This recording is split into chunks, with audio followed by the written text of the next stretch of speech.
আসসালামু আলাইকুম সবাইকে, কেমন আছেন সবাই? আশা করি ভালো আছেন। লেসন 11 ভার্ব অ্যান্ড ইটস ক্লাসিফিকেশনে আপনাদের সকলকে স্বাগত জানাচ্ছি। আমি রাহাত এম হক, সিনিয়র অফিসার, সোনালী ব্যাংক লিমিটেড। চলুন আমরা ভার্ব সম্পর্কে আজকে অনেক কিছু জানবো। আমরা অলরেডি অনেক কিছু জানি, তাও আমরা এই ভিডিও টিউটোরিয়ালের মাধ্যমে দেখি কিছু জানতে পারি কি না। Okay, so verb, every sentence in English must have a verb. এটা আমরা সবাই জানি যে প্রতিটা সেন্টেন্সে মাস্ট ভার্ব ইউজ করতে হবে। A verb normally reveals the action of the sentence. একটা সেন্টেন্সের কার্যক্রম ভার্ব কি করে? সম্পাদন করে। A verb is a word that describes an action and event or a state of being. A state means situation. So একটা verb describe করে যে একটা সিচুয়েশনকে অথবা একটা কার্যক্রমকে সে ডিরেকশন দেয় বা ডেসক্রাইব করে বা স্টেট করে। সো আসুন আমরা একটা এক্সাম্পলের মাধ্যমে দেখি। He told me an interesting story.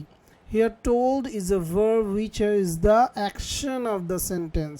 তার মানে সে কি বলছে? একটা আপনাকে ইন্টারেস্টিং স্টোরি বলছে। This boy seems tired. Here seems is a verb which is describe a situation of the boy. মানে বয়টা কি ক্লান্ত নাকি চিরফুল নাকি উৎফুল্ল, সব কিছু এই ভার্বটাই নির্দেশ করছে। সো কোন ভার্ব কি করছে সব আমরা পরে দেখছি। The verb can be a single word, right? Mary likes chocolate cake. Likes হচ্ছে কি একটি ভার্ব, এটা একটা সিঙ্গেল ওয়ার্ড হতে পারে। অথবা দে প্লে সকার, এটাও একটা ওয়ার্ড হতে পারে। But the verb can also B A verb phrase. A verb phrase contains one or more auxiliary verbs. What is auxiliary verbs? এটা আমরা পরে দেখছি। So and one main verb, one or more auxiliary verbs or one main verb. The main verb is always preceded by the auxiliary verbs. তার মানে main verb সবসময় auxiliary ভার্বের সামনে থাকবে বা অক্সিলারি ভার্বের দ্বারা ফলোইং থাকবে। যেমন Martha has been talking to her new friend. So Martha has been talking, here has been is the auxiliary verb and talking is the main verb. So main verb, auxiliary verb সব আমরা ডিটেইলে একটু পরেই পড়ছি। আর has been talking এখানে কয়টা word আছে? তিনটা word. So verb also can be a verb phrase. Clear? Terry is visiting his aunt today. So is visiting is a verb phrase. Okay, so example of verbs and verb phrase আমরা আরো কিছু practice করি। আসুন। Jenny has returned from lunch. এটা আপনারা বের করবেন যে এটা ভার্ব নাকি verb phrase. The storm made a lot of noise, এটাও বের করবেন। আমি এগুলো আপনাদের জন্য হোমওয়ার্ক রেখে দিলাম। আপনারা এই রেকর্ড যখন দেখবেন তারপরে আপনারা গ্রুপে এটা অ্যান্সার দিবেন, ঠিক আছে? George is playing in a tournament tomorrow. I will go to bed soon. Shelly was jealous of Lisa's new dress. ওকে, এগুলো আপনারা প্র্যাকটিস করবেন। আচ্ছা, generally verbs are two types. আমরা জানি ভার্বস অনেক প্রকার, কিন্তু in general verbs are two types আর এক স্টেট অর স্ট্যাটিভ ভার্বস। এটা কি? It expresses a situation. একটু আগে আমরা যেটা দেখলাম যে একটা স্টেট বা একটা সিচুয়েশন এক্সপ্রেস করে, যেমন be, have, think, like etcetera. আচ্ছা, এগুলো আমরা পড়বো।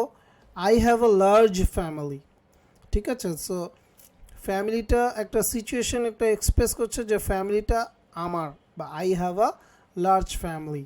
মিম লাইকস চকলেট, এটা একটা এক্সপ্রেস করছে তার স্টেট যে সে চকলেট লাইক করে। State verbs can not be used in ing forms, mind it. তার মানে স্টেট ভার্বস কখনোই কন্টিনিউয়াস ভার্ব ফর্মে হবে না। অ্যাকশন আর ডাইনামিক ভার্বস, স্ট্যাটিক ভার্বস মানে হচ্ছে ওখানে কখনোই কন্টিনিউয়াস থাকবে না, আর এখানে হয়তো কন্টিনিউয়াস থাকবে। যেমন ইট expresses physical activities or processes. তার মানে এটা কি করে? ফিজিক্যাল অ্যাক্টিভিটিস বা প্রসেসকে এক্সপ্রেস করে। যেমন কিক, হ্যাঁ আমি এটা একটা লাথি দিলাম বা শাউট করলাম, সব কিছু আমার ফিজিক রিলেটেড, কিন্তু রান, ক্লাইম্ব, স্ট্যান্ড সব কিছু। যেমন the children are playing in the park, তো তারা খেলতেছে, ফিজিক্যালি কিন্তু তারা অ্যাটাচড, মানে খেলার সাথে। হু ইজ শাউটিং, এগুলো সব কিছু হচ্ছে গিয়ে ডাইনামিক বা অ্যাকশন ভার্বস। যদি আমি বলি I am having a large family, দেখেন হ্যাভিং প্রথমেই কন্টিনিউয়াস ফর্ম হবে না। So I am having a large family, এটা না বলে আমি বলবো I have a large family, so it is wrong. So Mim is liking chocolate, so Mim is liking chocolate, এটাও কিন্তু হবে না। এরপরে দেখি আমরা types of verbs.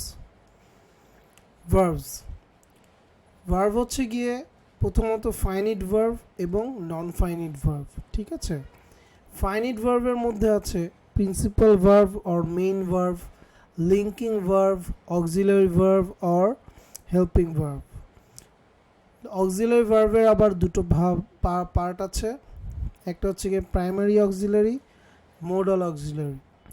Non finite ভার্বের হচ্ছে গিয়ে infinitive, জিরান্ড, participle.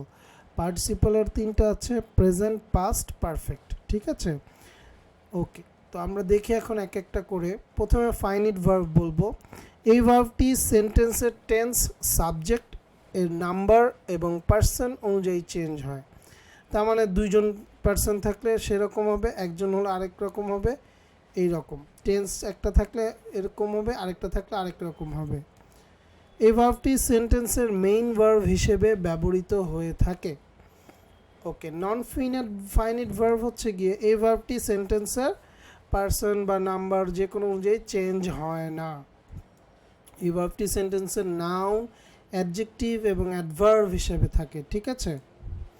I like reading books, he likes reading books, I liked reading books. এখানে দেখেন আই লাইক রিডিং বুকস, এখানে লাইকটা হচ্ছে গিয়ে মেইন ভার্ব, সরি রিডিংটা হচ্ছে গিয়ে মেইন ভার্ব। আর দেখেন আই লাইক থেকে হয়ে গেছে he likes reading books, I liked reading books. তার মানে লাইক, লাইকস, লাইকড তিনটেই চেঞ্জ হয়ে গেছে। তার মানে এই তিনটেই কিন্তু আমার মেইন ভার্ব হিসেবে আছে। আর রিডিং, রিডিং, রিডিং দেখেন ইটস নট চেঞ্জড, তার মানে এই রিডিং তিনটে হচ্ছে গিয়ে নন ফাইনিট ভার্ব হিসেবে আছে। এখানে লাইকস, লাইক, লাইকড এগুলোর চেঞ্জ হয়েছে, তাই এগুলো ফাইনিট ভার্ব, এবং রিডিংয়ের কোনো পরিবর্তন হয় নাই, তাই এটি নন ফাইনিট ভার্ব। দেখেন হি পার্সন বা নাম্বার কিন্তু চেঞ্জ হয়ে গেছে, এই জন্য লাইকস হয়ে গেছে। আই হলে হচ্ছে গিয়ে লাইক হতো, আবার আই লাইকড হয়ে গেছে। সো এগুলো পার্সনের অনুযায়ী চেঞ্জ হয় বা টেন্স অনুযায়ী চেঞ্জ হয়, সেগুলো ফাইনিট। আর যেগুলো আনচেঞ্জ সেগুলো হচ্ছে non finite.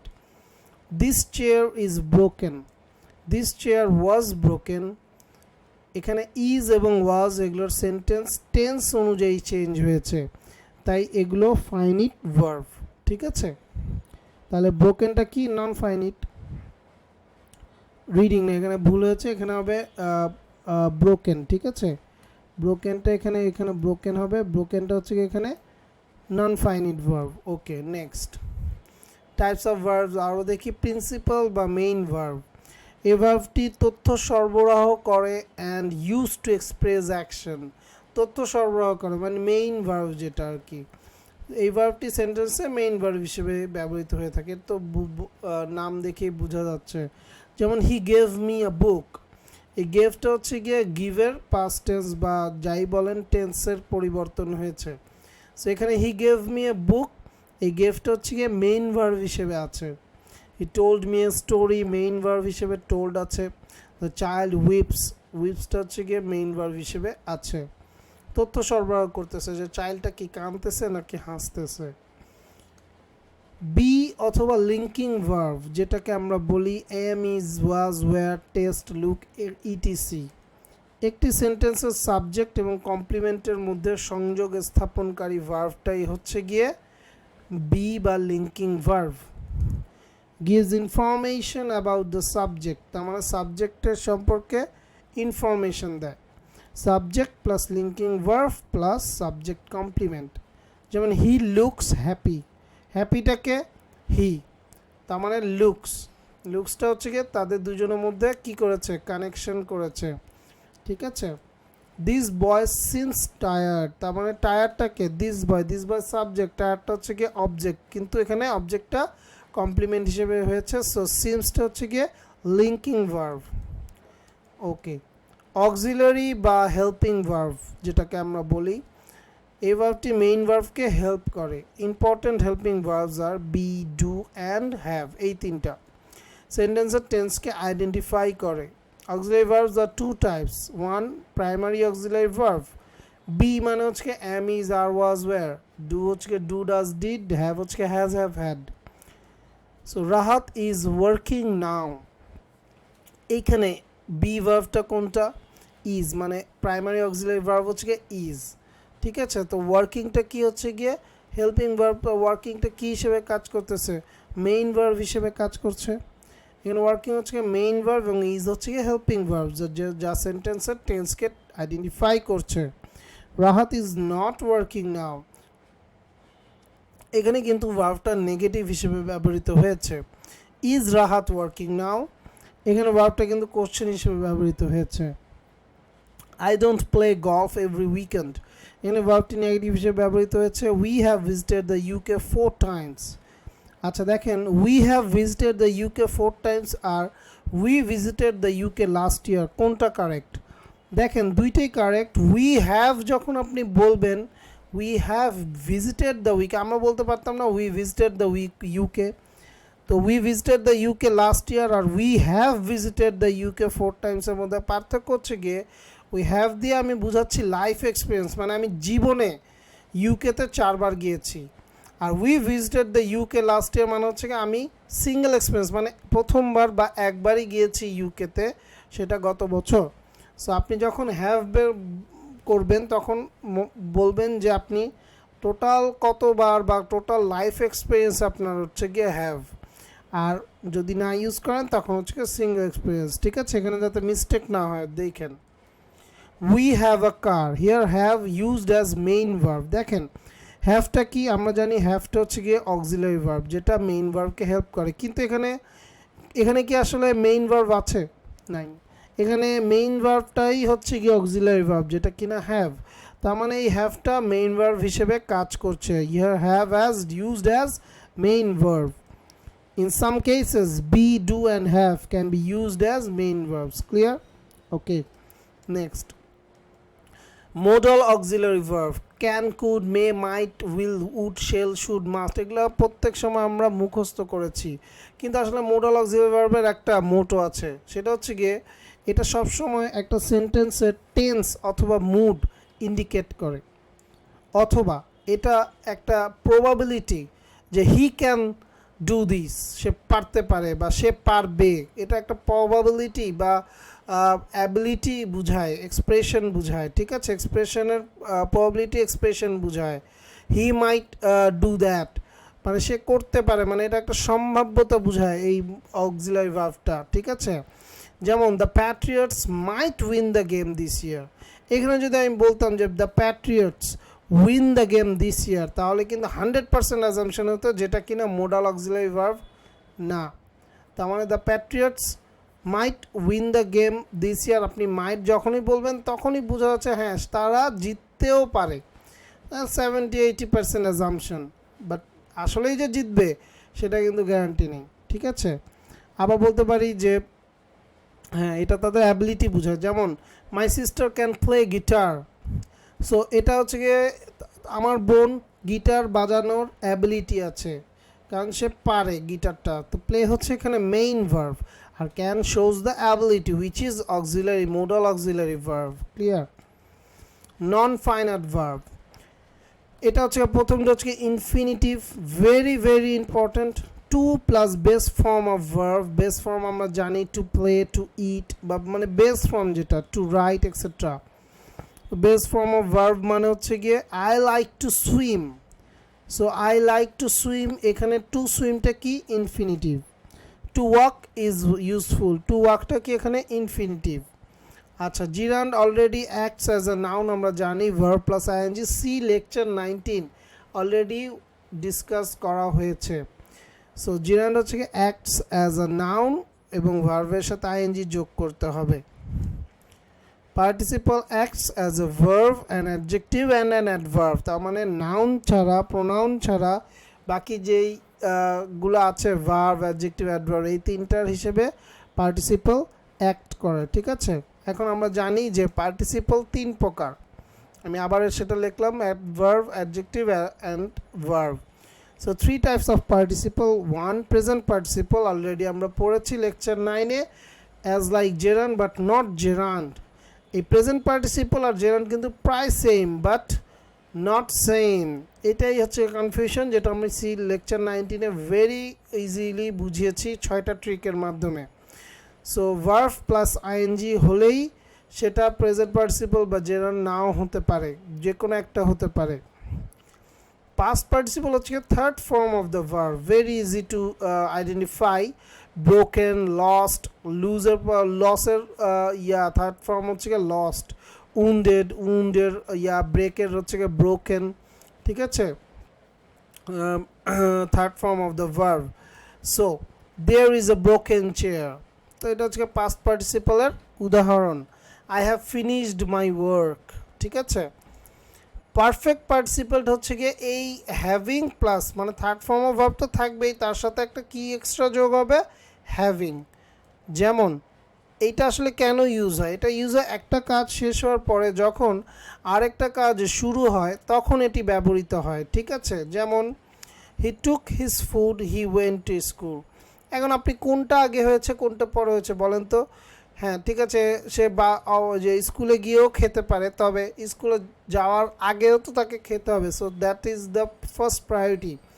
So he went to school, he took his food, এইটা কিন্তু হবে না। ফার্স্টে সে খাবার খেয়েছে, তারপর সে স্কুলে গিয়েছে। এখন এই দুইটা সেন্টেন্সকে আমি একবারে কিভাবে লিখতে পারি, হ্যাঁ আমি একটা দিয়েই লিখতে পারি, সেটা হচ্ছে পারফেক্ট পার্টিসিপল দিয়ে আমি লিখতে পারি। যেমন having taken food, he went to school. তো হ্যাভিংটা হচ্ছে গিয়ে অ্যাজ পার রুল হ্যাভিং হবে, আর টেকেনটা হচ্ছে গিয়ে third form of the verb. তো হি টুক হিজ ফুড, টেক, টুক, টেকেন, টেকেনটা হচ্ছে থার্ড ফর্ম, সেকেন্ড ফর্ম হচ্ছে টুক ছিল, সেখান থেকে টেকেন হয়েছে এবং হ্যাভিং যোগ হয়েছে। So he went to school, okay. এখানে টুক থেকে হ্যাভিং টেকেন হয়েছে। ট্রানজিটিভ ভার্ব, আরও কয়েক প্রকার ভার্ব আছে। এক হচ্ছে always takes an object, who word দিয়ে প্রশ্ন করার পরে উত্তর পাওয়া যাবে, ঠিক আছে। যেমন Rahat kicked, Rahat kicked what, Rahat kicked what, Rahat kick the football বা রাহাত কিক দ্য বল, ঠিক আছে। Here the ball is the object of the verb kick. Intransitive ভার্বটা কি, does not take an object, live, cry, stand, sit etcetera হচ্ছে গিয়ে intransitive verb. যেমন হু word দিয়ে প্রশ্ন করার পরে কখনোই উত্তর পাওয়া যাবে না, তাহলে কি হয়, the old man loved loudly. তাহলে আমি যদি বলি the old man loved what, হবে the old man loved who, পাবো না। সো যেটা আমি পাবো না সেটাই হচ্ছে গিয়ে ইনট্রানজিটিভ ভার্ব, ঠিক আছে। So thank you very much. এটা হচ্ছে ভার্ব এবং ভার্বের ক্লাসিফিকেশন। এছাড়া আপনারা অনেক রুল আছে, বই থেকে পড়বেন, অনেক এক্সাম্পল আছে, শুধু প্র্যাকটিস করবেন, কিন্তু মেইন ধারণাটা আমার থেকে নেবেন, এখান থেকে পড়বেন। এছাড়া আর কোনো ধরনের ভার্ব আমার মতে নাই, এগুলো পড়লেই হবে ইনশাল্লাহ। Thank you.